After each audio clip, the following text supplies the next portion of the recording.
Me and my team.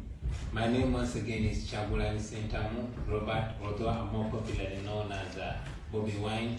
I am the leader of the People Power Movement and the National Unity Platform political party in Uganda.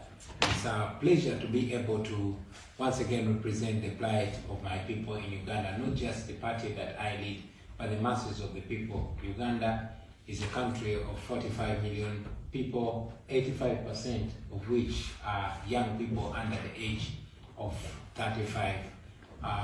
Recently, we just went through the most violent election that you can imagine, where more than 150 people were massacred on the 17th and 18th of November. But even before that, massive arrests, abductions, and extrajudicial summary executions were done on the streets. However, even during the elections, the European Union and United States election observers were blocked from the election. Since then, the rampant abductions have been ongoing. The lawlessness has continued, and as we speak right now, thousands of young people are rotting in jails, while tortures and blatant beatings and cruel treatment of the citizens is ongoing. The people of Uganda are only looking to the international community, because while Uganda has never had a peaceful transfer of power since independence, General Museveni having come to power 36 years ago through force of arms, we have constantly discouraged violence because we believe in non-violent actions of transforming our country and changing leadership. Unfortunately, even when the people of Uganda have endeavored to be peaceful and to be moral and to be legal, they have been responded to with brute force killings in the full view of the international community.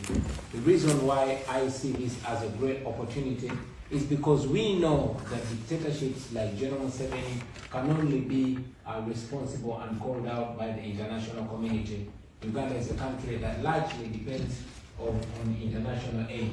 And we know that General Museveni can only be called to order when the voice of the international and development partners speak out, because Uganda largely depends on the donations that come from the international community. While we appreciate the partnership of the European countries with Uganda in terms of healthcare and education, we also know that dictatorships in Africa, particularly in Uganda, have been held and kept alive and indeed encouraged by the support of the international community. So it is my prayer and the prayer of my people that the European Union makes the respect for democracy, the respect for human rights, and the respect for the rule of law preconditions for partnerships with Uganda. Otherwise, it is sad to speak, but it continues to make developed democracies like those in Europe look like they are partnering in crime with General Museveni's repressive regime in Uganda. I am hoping that my submission here will appeal to the morality of the European Union and the European Parliament, and I hope that they will find the moral courage to hold General Museveni accountable, because if they hold General Museveni accountable, it will be a very strong precedent that will be set, that even the leaders that will come after General Museveni will know that the international community is not going to fold arms and sit back and watch all this criminality and all these human rights violations go on in Uganda.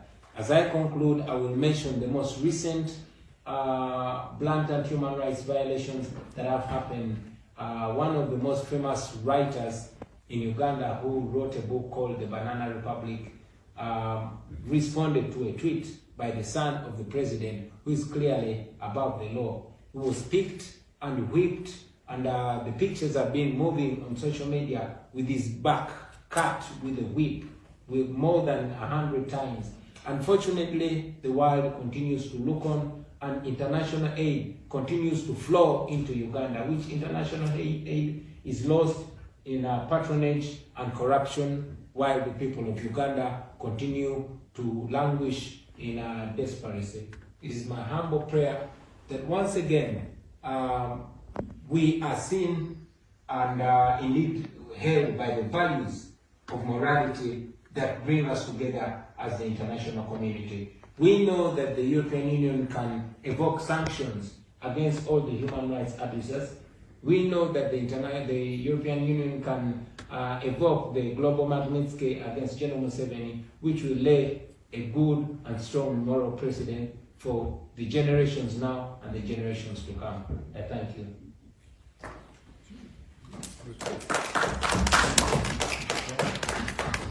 Yeah, thank you very much for your commitment, and I must say that some of the points that you just raised them are concerns for our group as well, for our political group, and we as liberals in the European Parliament have a strong plea for good governance, for rule of law, and earlier today we discussed, by the way, the question of how we can exercise the power of the European Union for the better of the people in our partner countries, on the African continent, but also elsewhere.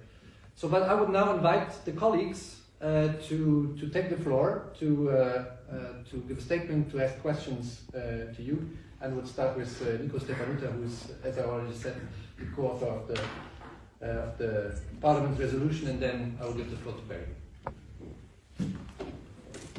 Thank you, Mr. Wine. It is an honor to have you here in the European Parliament. In my eyes, you represent the state.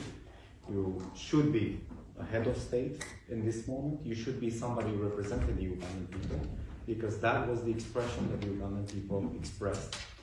And I want to start by expressing my sorrow for the loved ones you lost, and for the loved ones many Ugandan people have lost, including somebody in my own constituency. I am a Romanian citizen, and I was alerted about this situation from somebody in my own constituency, in my own hometown, who's married to a Romanian citizen, and I listened very carefully, and I understood her sorrow, and I couldn't just stand and watch. I'm also happy to see such young, talented, smart African leaders emerging. And one of the questions I came into this meeting room is, would we as Europeans, should we talk to dictators around the world? And I think that the answer should be really no, and we should really be firm in our actions. We, together with Jan Euroupian and other colleagues, we have made Mr. Borrell aware of what's going on. We have demanded that he recommend sanctions to the member states, and that sanctions are used on the scale that you mentioned, on Magnitsky, on the base of Magnitsky Act, because sanctions are needed. Now, I want to make it clear for those watching, because I bet you have some disinformation at home as well, coming from the governmental side. I want to make clear, if sanctions are drawn, these are not against the Ugandan people, they are against the leaders who torture you, who cut the internet, who kidnap your loved ones, who ban any kind of free expression, and who hold on to power with their life. So if sanctions do come, they are not against the Ugandan people. On the contrary, Europe has been very careful to watch also the pandemic situation, to watch anything that could help the people, but not the politicians in power. And I say that not only as a person who is into foreign politics, but I'm also the budget rapporteur this year for the European Parliament, and I will make sure that the money that does flow from the European Union comes without accountability, and it doesn't go into the wrong hands. Thank you once more for being with us. We are with the Ugandan people in our actions. Thank you. Thank you. I welcome now Petras Ostrovicius. Thank you, Petras, for joining, and I give the floor to Barry. You're very welcome, Mr. Wine. Thank you for your presentation. It's an honour to meet you. I've been following you on social media for the last year or more, and thank Nico and John for creating this opportunity this afternoon. So I understood you made 2 calls, one in relation to sanctions, and Nico has addressed that very clearly, and the other is in relation to development cooperation. And I remember a case in Uganda where the Prime Minister's office were accused of fraud in relation to €16 million, which is donated to the Prime Minister's office, not the President's office, but the Prime Minister's office. I think it was around 2008. However, the fraud was identified by the Office of the Auditor General, and the Office of the Auditor General had been supported by financial aid as well, international development cooperation. And so there is a sort of a balance that seems to me that has to be struck. While sanctions are good because they target the individuals they're meant to target, the problem with restricting development cooperation is that you can have a negative impact on the growth of institutional capacity, whether it's the Auditor General, whether it's the Department of Finance, whether it's the judiciary. So I suppose I'm asking you the question really, how do we strike that balance to make sure that we, yes, let's do the sanctions, but in relation to development cooperation, how do we avoid damaging the socioeconomic conditions that we're trying to support? Thank you very much. Indeed, I will once again reiterate my appreciation for the support for the international community, in particular the European Union, and for one look, one would realize that indeed it is only the projects and the efforts that are monitored directly by the donors that is the only place, the only situation where international aid makes sense. Otherwise, like you have mentioned many times,